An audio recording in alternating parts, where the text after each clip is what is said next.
Good evening, everyone. Thanks for joining us. It is 8:06 on this Monday, June 9th. I'm Jose Sosaya with Wave Extra, providing much more in-depth coverage on all of our different platforms. Of course, if you're joining us on the Wave Now app or on our different social media platforms, Facebook, X, Twitch, YouTube, appreciate you joining us. Just providing an opportunity to further discuss some of the big stories of the day wherever you happen to be, whether that's at home through your OTT app for your smart device, for your Roku or your Fire Stick, or if you're catching us as you're moving around on your smartphone. Reminder to download all the free tools. But again, just an opportunity to discuss some of the extra stories and extra perspectives and sound information that sometimes for our regular newscasts throughout the day on Wave News, just as an opportunity to share those with you. So appreciate you making the time to come in and check with us. So obviously something driving much of the discussion and the headlines, a story that's national, but bringing some commentary from local leaders and people who are interested in what's going on out in Los Angeles when it relates to the protests that have started. It started earlier in the weekend. They have continued, moving now into another day and Monday, where we're seeing many more live images of what's happening out there. News crews kind of letting us know what's going on with those updates and decisions, not just at the state level with state leaders, but also from the White House with Federal Trump. As an update on the latest we have available that we're able to get for you, I'm going to play a package. This is a report from Jay Gray. We're going to play that for you in just a bit. Burned out cars, broken glass, and debris litter the streets of downtown Los Angeles. Remnants from a weekend of violence. Thousands of protesters, police, and the National Guard squaring off as sweeping immigration raids continue across the city. What ICE did the last couple of days is make Los Angeles safer by taking public safety threats off the street. Dozens have been detained. Family members speaking publicly for the first time today say most are simple, hard-working laborers. I'm here today on behalf of my father and the dozens of families who were kidnapped by ICE. I witnessed how they put my father in handcuffs, chained him from the waist and from his ankles. She says the detainees haven't been allowed to communicate with lawyers or their families. Donald Trump, at the end of the day, is the sponsor of these conditions. California Governor Gavin Newsom accusing the president of manufacturing a crisis, federalizing 2,000 of the state's National Guard soldiers, deploying around 300 so far. A move being challenged now in court. I, in partnership with Governor Gavin Newsom, are suing President Trump. Trump and Hegseth ignored law enforcement's expertise and guidance and trampled over our state's, California's, sovereignty. Undeterred, President Trump says the raids and show of force will continue. We're going to have troops everywhere. The president this afternoon ordering 700 California-based Marines to deploy to the area. Jay Gray, NBC News, Los Angeles. So you have some of the images there from Jay Gray reporting in Los Angeles. Perhaps another image that's come to sort of the top of the headlines as far as the eyeballs and the attention as to what's been playing out on certain streets in downtown Los Angeles.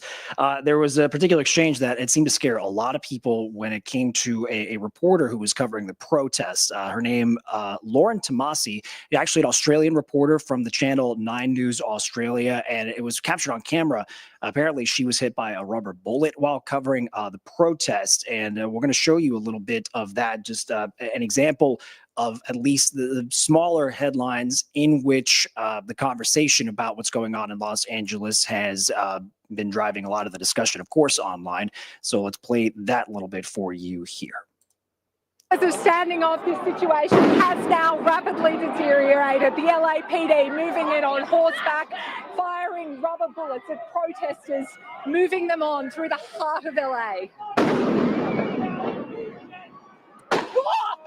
You just shut the You okay? Yeah, I'm good. Are you okay? Where did it hit you? Just my leg. I'm good. Fascists! Report that they're fascists! You're okay. You're not okay. You're hurt. Fascists! So again, a startling image there, at least for the reporter. No particular update on her medical condition, but you see just what happened there with the rubber bullet that happened to hit her leg, obviously visibly and audibly in pain right there. So at least the reaction driving a lot of what we've been covering throughout the day, and you might have seen me earlier around 5 and 6 after having some discussions, hearing from union leaders with SEIU Kentucky chapter and their supporting partners. A lot of the conversation for them, at least as a protest against what has been happening in Los Angeles, in particular with ICE immigration raids at certain work sites. One of the key messages came around the detention by federal agents of an SEIU union president out in California. His name is David Huerta, he'd been arrested as a protest at one of those worksite operations from ICE. He'd been taken into federal custody, and throughout the country, it seems today there was an effort by different chapters of the SEIU, this union, to call for his release. It seems that after my reporting at 5 and 6 is when we found out in Los Angeles that David Huerta was let go of custody. What the arraignment decided, what that decision was from a judge. We're working to figure that out. But there was a reporter with a crew there to witness David Huerta being able to leave that particular facility. And so we should be able to play some of his commentary for you here. I don't know what journey, I don't know what they have in store for me. I imagine at this point in time, I am their project, and they're going to put me as their example of what happened. But I'm prepared to take on that journey, and I'm prepared to face that. So you see their reaction from David Huerta as far as what he thinks is next, and the particular charges or his next court date would be, as far as the particular charge that we found in the reporting based on after he was detained and arrested was conspiracy or complicity to impede an officer, I believe, was the specific charge, and that carried a certain punishment if found guilty, involving a federal agent, I believe, of 6 years in prison. So we'll have to see how that case plays out. But the fact that it happened obviously drew a lot of anger from fellow SEIU, fellow labor leaders, members of unions, when it came to what happened to David Huerta out there. So what I'm going to play you here is a little bit of what we were able to witness at around 3:30 this afternoon. It was a smaller group, let's say, 30, 40 people meeting, supporting the SEIU and their call for releasing David Huerta. So I'll play that for you as we can see that, and hopefully you can hear me as you see the images. That is Robert Smith, Jonathan Musselwhite, just several leaders who wanted to speak out, obviously not just pertaining to the decision to have detained David Huerta, but a general critique on their part of the Trump administration's approach when it comes to ICE worksite raids, and at least the approach that is taken. I believe here is a comment from Metro Councilman J.P. Lininger. He was referring to what he sees as the intent as it stands with the current ICE operations to impact communities, he says, that have deep historic ties to unions and the labor movement. Those with temporary protective status are vital to our sectors of all economy. They include essential field workers that harvest our plants that provide food for our grocery stores, janitors who clean our building, doctors and nurses who provide care when we all are ill, and home care workers that provide for our loved ones when they're sick at home, and those with disability. So forgive me there. That was Robert Smith, the Kentucky State Director of the SEIU Union Chapter. Here are Metro Councilman District 6's J.P. Lininger's comments. They want to freeze our will to fight against these attacks on our civil liberties, to freeze our will to organize our workers, to demand an equal share of the economic pie, and we can't let that happen. So again, you see that reaction. Right now, we've been seeing different images, of course, play out through Los Angeles, thanks to our national partners.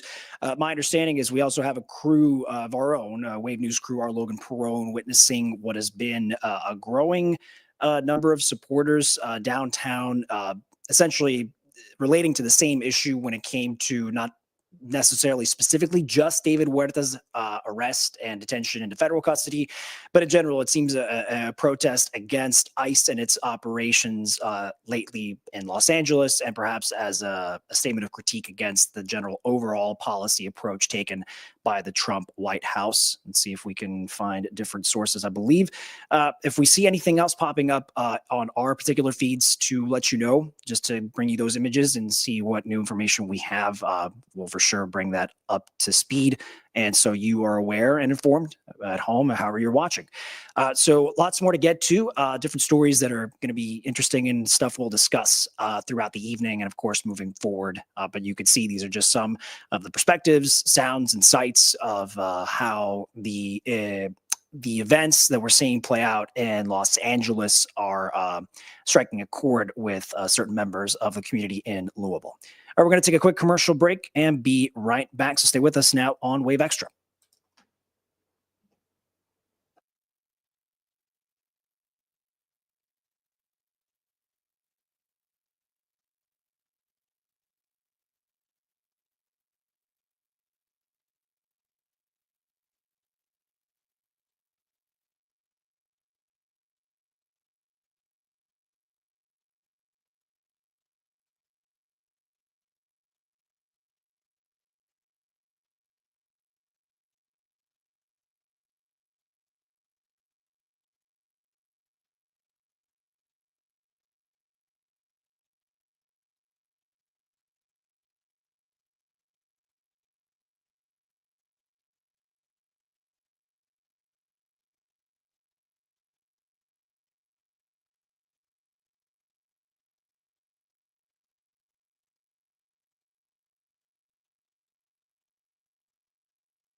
All right, welcome back to Wave Extra. Jose Sosaya here with you at the desk. So here's a story, perhaps for all you college sports fans, particularly when it comes to the in-state rivalry, different colors, different animal for the mascots here, Kentucky versus Louisville. So it sounds like there's a layer to this latest story we've learned about to sort of deepen, let's call it, the competitive spirit in recruiting, and at least when it comes to college football. So we've now learned longtime Kentucky assistant coach Vince Marrow. So he's leaving Kentucky football, and he's apparently going to become the new general manager for Louisville. So again, perhaps deepening that competitive spirit when it comes to maintaining that rivalry whenever the teams do match up with each other in the regular season. So we'll see how that all plays out. So here's images of Marrow again, distinguished history, trading in now the blue for the red, 12 years as part of the Kentucky football program. So the update came from ESPN college football writer Pete Thamel, usually a pretty good source. He apparently broke the story, says that Vince Marrow is expected to be the general manager of Louisville football, finalizing a 3-year deal, and he's going to oversee roster management, recruiting, and the NCAA transfer portal, which of course now opens so many different windows to different recruits, incentives to attract them, different sponsors and partnerships, perhaps to bring in that extra level of talent that Louisville football perhaps would like to maintain after having a successful season last year, but to sort of maintain that standard within ACC competition as far as Louisville is concerned. So Thamel goes on to write, Marrow, again, been at UK for 12 years as a recruiting coordinator, tight ends coach, as being an associate head coach.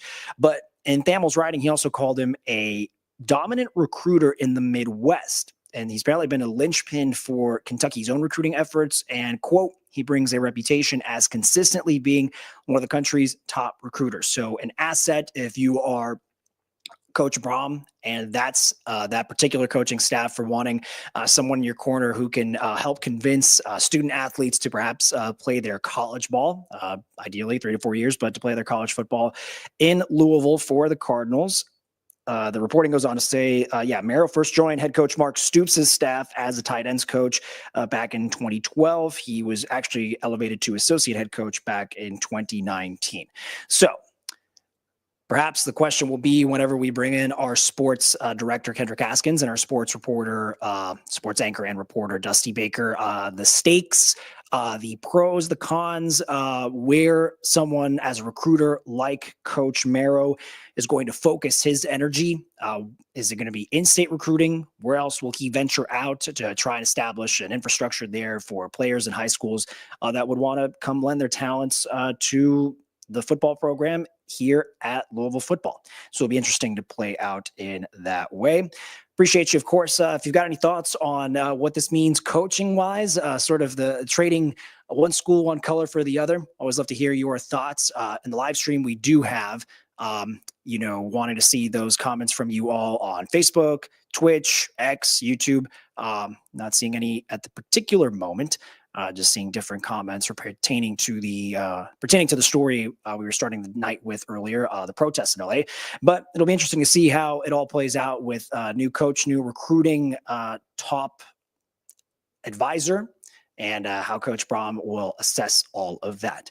So stick around with us. We're going to touch on some stories that have brought up a kind of a fun side on social media. One in particular, I should say, is fun, and it was kind of a wild chase, but it ended with a happy ending. And one is going to be a sore point a lot of us can relate to, unfortunately, if you have smartphones, because it's just the kind of annoying message that we've all been getting. And it seems like state to state, depending on no matter where you live, you've been getting this. So we're going to touch on how that seems to be affecting all of us. So again, quick commercial break. We'll be right back here with Wave Extra.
All right, everyone, welcome back. It is 8:25 here on Wave Extra. Thanks for sticking with us. I'm Jose Sosaya, your anchor, tuning in and checking in with you. So we're going to check on a story that it was kind of fun to see how it all play out, and ideally catch an animal you normally wouldn't see roaming the woods or the hills of Tennessee. So if you've been following that at all on social media, Ed the zebra had gotten loose, and it was kind of a struggle to corral him in. But it seems like they finally captured him, and we're going to play that update for you right here. I didn't know what it was initially. I was carrying something on a long rope or whatever it was. Sunday morning, the view from David and Judy Ball's backyard was a little different than usual. Because that's such a quiet area back there, and we don't, unless it's somebody farming the field, we don't usually see anybody back there. What they saw is the result of several days of searching to bring the missing zebra Ed back home. From above, looking almost like a military operation. Oh yeah, there we go. The days-long search was a coordinated effort with agencies, including the Rutherford County Sheriff's Office, Tennessee Highway Patrol, Tennessee Wildlife Resources Agency, Tango 82 Aviation Crew, Volunteer Drone Services, and more. Rutherford County Sheriff's Office says Ed was located in a pasture near the Ball's home in the Buchanan Estates neighborhood. From there, he was airlifted to a trailer and taken to his owner. Over the past week, Ed, as the public has dubbed him, has become a social media sensation, with millions of eyes all fixed on where he could have been in the Middle Tennessee community. An unforgettable few days for folks like Summer Swallow, who lived down the street from where it all happened. It's crazy. I see people talk about it on Facebook all the time. They're like, yeah, let's saddle up and go catch the zebra. I'm like, please, it's in my neighborhood. It's been here for a week. So yeah, please come get it. A homecoming for Ed, and for the Ball family, it's certainly a Sunday morning for the books. Yeah, something to tell the grandkids. In Christiana, Rob Coles, News Channel 5. Again, something we would not associate running next to you in this part of the country. If you've driven late at night, perhaps what your thought crosses your mind. If a deer is going to cross, there's not many lights, so you're hoping it crosses when there's enough of a space between you and it that you don't hit it. But to see a zebra perhaps coming shoulder to shoulder with you right there on the side of the road, not something you see every day. And now we're going to talk about something, that hits closer to home, although this story perhaps is more so of the nuisance that we all have been dealing with. I say we all because yours truly has also gotten that on his smartphone. It seems, the scam text with people posing as Department of Motor Vehicles, it seems to have reached far and wide, no matter what state you were talking about. Could be up in the Northeast, in Florida, out in the Southwest, and Kentucky seems to have been no different. So we put a call out today on Facebook. We'd love to get your thoughts if you haven't already chimed in, but we do have a live stream open while we're chatting here. But what I want to show you is that initial post that seemed to get a lot of folks, telling us how they feel about it. So here we go. What we asked everyone was a show of hands. How many of you have gotten a scam toll text this week? And you could see the number of likes there. I'm going to circle around it. 2,100 likes, which feels like a lot of you have been, getting that in your inboxes and wanting to delete that hopefully as quickly as possible. Because remember, the point is not to click on any link that they would try to send you, convince you that you're under some kind of pressure or in trouble. 1,000 now. Look at that. It just changed to 1.2 thousand comments, but you could see kind of some of the reactions. Sheila, unfortunately, Sheila Prince says she's gotten these twice. Gary Robinson, he's gotten a few of them, actually. I think no one who's commented to let us know what's happened has been spared the annoyance of getting these scam text calls. We got from April McBroom, just got one about a driving ticket that she had and she was going to get in trouble for. Let's see what the reply there is. Seems like Michelle Howard Martin agreed that was the pressure and trying to get you to react in somehow, some way, shape, or form to resolve the matter, but that might have compromised all of your, a lot of your vital information and, potentially compromise anything financial you wanted to protect. And so just going down here, the list, Sarah Craig letting us know, didn't get one about tolls, did get one about an unpaid traffic ticket, which fake, obviously. Rachel Kingsland got 3, one of them about a toll and 2 unpaid park tickets. She says she keeps reporting them as junk. And by the way, sheriff's offices, county offices, sheriff's offices across the state of Kentucky, the Commonwealth of Kentucky, and at the state level, within those offices, of course, wanting people to know, report to them, report to the state AG, just letting them know this is taking place. There's some Lisa McFarland Gitley. The DMV is, quote, taking her license if she does not pay the money text. Obviously, that is not the case. So good on everyone who's commented and, ideally been able to just delete and report that as junk. but not everyone is safe necessarily. It might just take you by surprise, and hopefully you might just take 2 seconds to understand that's not how they would reach out to get to your information. So we'll see how that all plays out. Whatever software or idea solution they might have to getting rid of these in our texts and our smartphones would certainly be quite the relief for a lot of us. So yeah, again, just keep scrolling down the list. It shows 1,000+ comments, you all letting us know. I think Laith Isa perhaps giving us here's the image, ideally, if you've all been getting that as well. So it's someone posing State Department of Motor Vehicle enforcement penalties. You have an outstanding traffic ticket, sort of citing the code and a list of instructions for what you need to do with the pay now. This right here, that link, is the thing you want to avoid at all costs, so that no nefarious actors in that regard can get access to your financial information, to your personal information. That is for sure. So thanks for checking with us. And again, let us know if that's something, unfortunately, you and your loved ones have been just swiping delete and doing it more than once. We want to see if we can build that out into a report and just keep tabs on a possibly solution to just have that disappear or never appear in our inboxes at all. We'll appreciate you there. Before we go, I'm going to play just another image, because we've been covering just the developments out of Los Angeles with those protests. So I'm going to play that for you here. Let's see if there's any sound involved. Okay, so there's a little bit of sound. I'm going to try and lower that so you can still be able to hear me. So you're seeing right now this group of protesters. We're told it's in front of the federal building, but there was a crowd that was kind of, ebbing and flowing as far as size. What you're seeing there is a California National Guard. Well, aside from whomever's standing in front of the camera here. But that the California National Guard standing there in front of the federal building, and it seems like now there's sort of a motion, let's say, that we're seeing these protesters stepping back. I wonder what the reasoning might be. Well, I guess we'll find out as see if we hear from reporters out on the ground. But it'll be interesting, of course.